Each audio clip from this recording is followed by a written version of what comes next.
the validity of Keshavananda judgment. That is basic structure doctrine.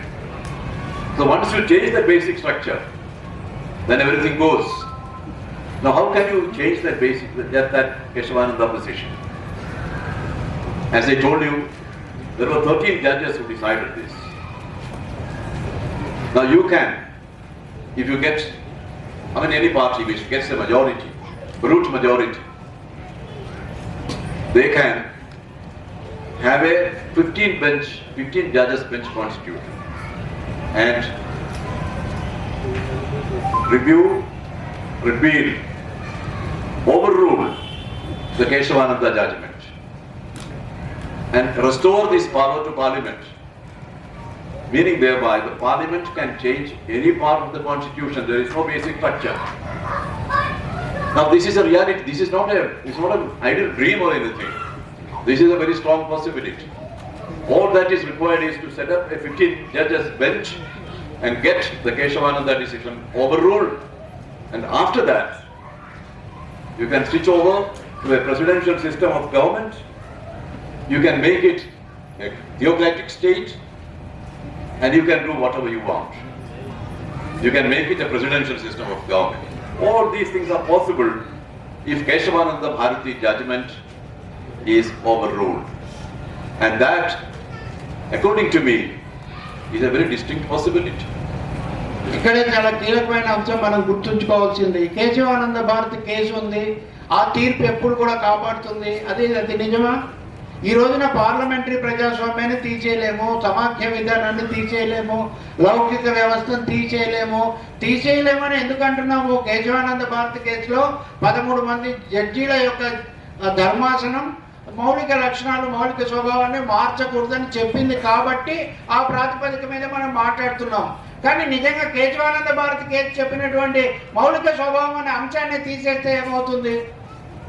ఉదాహరణకు రేపొద్దున అప్పుడు 13 మంది జడ్జీల ధర్మాసనం తీర్పిచ్చి రాజ్యాంగ ధర్మాసనం చెప్పింది కాబట్టి నేను 17 మంది న్యాయమూర్తులతో మరొక రాజ్యాంగ ధర్మాసనం వేస్తాను, అంతకంటే కూడా ఎక్కువ మంది అని నేను చెప్తే ఈ ధర్మాసనం కనుక కేశవానంద భారతి కేసులో ఇచ్చినటువంటి తీర్పు చెల్లదు అని కనుక వీళ్ళు కొత్త తీర్పు ఇస్తే అప్పుడు ఈ సిద్ధాంతం లేదు, ఇదేదో శాశ్వత రక్షణ అన్నటువంటిది కూడా లేదు. అది సాధ్యమా అంటే ఇప్పుడున్న పరిస్థితిని బట్టి అది సాధ్యమే, సుసాధ్యమే. ఇప్పుడున్న ప్రభుత్వాలు వాటి ఆలోచన ధోరణి, ప్రభుత్వం యొక్క ఆలోచన ధోరణి ఆ విధంగా ఉంది. రేపొద్దున వీళ్ళు తలుచుకుంటే అటువంటి ఒక పని చేస్తే అప్పుడు అధ్యక్షతర పాలన కూడా తెచ్చిపెట్టవచ్చు. భారతదేశం మతాతీతమైన లౌకిక రాజ్యాంగంగా ఉండాలి అన్న భావనను త్రోసి రాగానే మతైక రాజ్యాన్ని, మతపరమైనటువంటి రాజ్యాన్ని ఏర్పాటు చేయాలని కూడా చెప్పొచ్చు. ఇవన్నీ ఎలా సాధ్యమవుతాయి? సాధ్యమయ్యే అవకాశం ఎక్కడి నుంచి వస్తుంది అంటే కేశవానంద భారతి కేసును తిరగదోడి తిరస్కరించేటటువంటి మరింత విస్తృతమైన ధర్మాసనాన్ని కనుక తీసుకొని వస్తే అదొక సంభావ్యత అంటే అదొక అవకాశం అప్పుడు తప్పకుండా ఉంటుంది. కాబట్టి ఈ విషయాన్ని కూడా మనం తీవ్రంగా ఆలోచించాల్సిన అవసరం ఉంది. Now I come to my last point. This country can survive only as a secular state. Secularism was made a part of the Constitution because this country can survive only as a secular state. We have different religions. We have a major religion and we have minority religions. According to the government of India, there are 6 minority religions, and the largest minority has about 200 million followers. In such a country, can you bring in theocracy? Is it possible? Theocracy will lead to disintegration of the Indian society. Society will get divided on the basis of religion. Because if theocracy comes, what will happen is that one particular religion, that is the religion of the majority, will get primacy, will get all the rights, whereas the other religions will not get any rights. The other religions will have to depend on the major religion or the state religion. That is going to be the case. That is what happens in all theocracies. You go to Pakistan, you go to Afghanistan and other places, other countries where you have theocracy. Other religions have no freedom there. So, are we going to bring such a situation in our country? Cannot. You can't do that.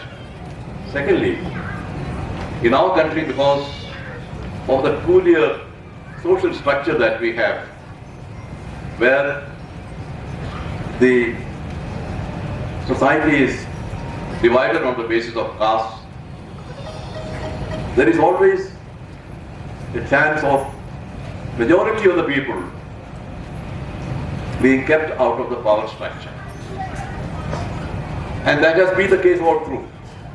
Because once you bring in theocracy, then it is the Dharma Shastras which, these are the laws, ancient laws of India. It is these Dharma Shastras will govern the society, govern the country. You have to govern this country on the basis of the tenets of Dharma Shastras.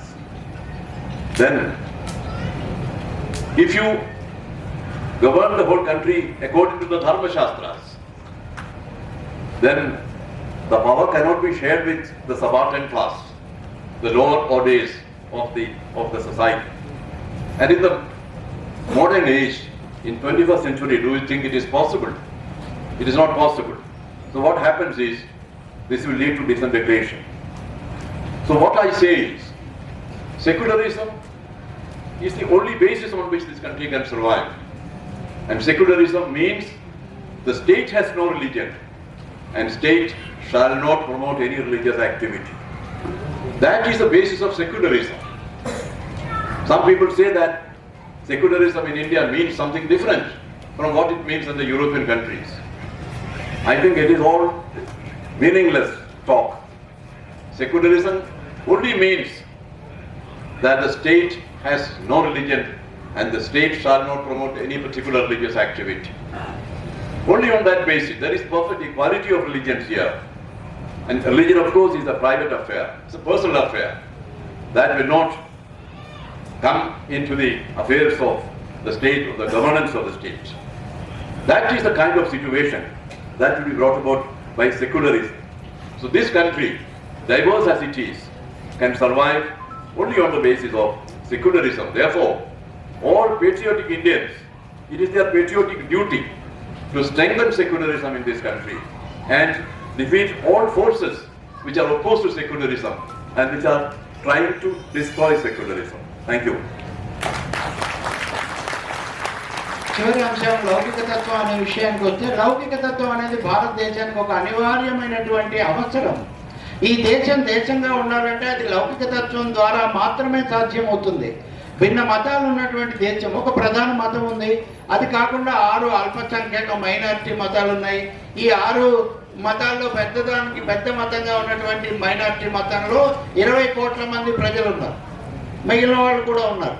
అంతేకాకుండా భారతదేశంలో గతంలో ఉన్నటువంటి ధర్మశాస్త్రాల ప్రకారం పరిపాలించేటైతే ఆ వర్ణ వ్యవస్థలో దిగువ తరగతులకు సంబంధించిన వాళ్ళు చాలా మంది ఉన్నారు. అంటే భారతదేశం ఒక నిర్లక్ష్యానికి గురైనటువంటి తరగతులను కనుక నిర్లక్ష్యం చేసేటైతే, మీరు మత రాజ్యాన్ని తీసుకోండి, ఆఫ్ఘనిస్తాన్లో పాకిస్తాన్లో తీసుకోండి, అక్కడ మత గ్రంథాల ఆధారంగా పరిపాలన జరుగుతుంది. అంటే ఏదైతే ప్రధాన పాలక మతంగా ఉందో దానికి తప్ప మిగతా మతాలకు చెందిన వాళ్ళకి ఎలాంటి హక్కులు కూడా ఉండనటువంటి పరిస్థితి, వాళ్ళు చెప్పేవే జరిగి అమలు చేయాల్సిన పరిస్థితి ఏర్పడుతుంది. అదే పరిస్థితి కనుక భారతదేశంలో ధర్మశాస్త్రాలే పాలించే పరిస్థితి వస్తే, మొదట్లో చెప్పుకున్నట్టుగా ఈ దొంతర్ల వ్యవస్థ, నిర్లక్ష్యానికి గురైన, అణచివేతకు గురైన కింది కులాల వ్యవస్థ కూడా అంతా వస్తుంది. ఇది ఎక్కడైనా మతరాజ్యం వస్తే అది దేశాల విచ్ఛిన్నానికి, సమాజాల యొక్క విచ్ఛిన్నానికి మాత్రమే దారితీస్తుంది. ఎందుకంటే మత ధర్మం ఎప్పుడూ కూడా కింది వాళ్ళను పట్టించుకోదు. ఎప్పుడైతే మత ధర్మం అనేది రాజ్యం వెళ్ళడం వస్తుందో, ఆధిపత్య వర్గాలు ఎవరైతే ఉన్నారో, పైన ఉన్న వాళ్ళు ఎవరైతే ఉన్నారో వాళ్ళు దాన్ని చేజిక్కించుకుంటారు. రాజ్యాధికారం, పాలనాధికారం వాళ్ళ చేతుల్లోకి వస్తున్నప్పుడు అనివార్యంగా మిగిలినటువంటి తరగతులు వాటి కోసం చేయాల్సిన, పోరాటం చేయాల్సిన, కలబడాల్సినటువంటి అవసరం కూడా ఏర్పడుతుంది. అందుకే ఎప్పుడైనా కానీ అందులో ఇన్ని మతాలతో కూడినటువంటి భారతదేశంలో మతాన్ని కనుక ప్రభుత్వం చేపట్టయితే, రాజ్యం ఒక మతాన్ని అనుసరించడానికి అవకాశం లేదు, ఒక మతాన్ని ప్రోత్సహించేటటువంటి పని పెట్టుకోకూడదు. ఆ రెండు గనక చేసేటైతే అది అనివార్యంగా విచ్ఛిన్నానికి దారి తీస్తుంది అనేది ఒక పెద్ద చరిత్ర, మనకు ప్రపంచ చరిత్ర చెబుతున్నటువంటి ఒక పాఠం.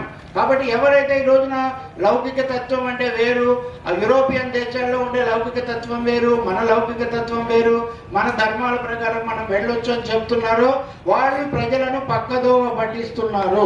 లౌకిక తత్వం అనేది ఎక్కడైనా ఏ దేశంలో అయినా ఒకటే, మత రాజ్యం అనేది ఎక్కడైనా ఒకటే. కాబట్టి భారతదేశం మనగలగడానికి, ముందుకు పోవడానికి, అన్ని తరగతుల యొక్క ఆకాంక్షలను అందుకోవడానికి కావాల్సింది లౌకిక తత్వం తప్ప లౌకిక తత్వానికి ముప్పు తెచ్చేటటువంటి ఏ ఒక్క లక్షణాన్ని మనం ప్రోత్సహించినా కానీ అది దేశం యొక్క మనుగడకు పెను ప్రమాదంగా మారుతుందని గుర్తించాల్సినటువంటి అవసరం ఉంది. అలాంటి వాదనలన్నింటినీ కూడా ఎదుర్కొని తిప్పికొట్టాల్సినటువంటి ఒక బాధ్యత కూడా మన మీద ఉందని చెప్పి మనం చేస్తున్నాం.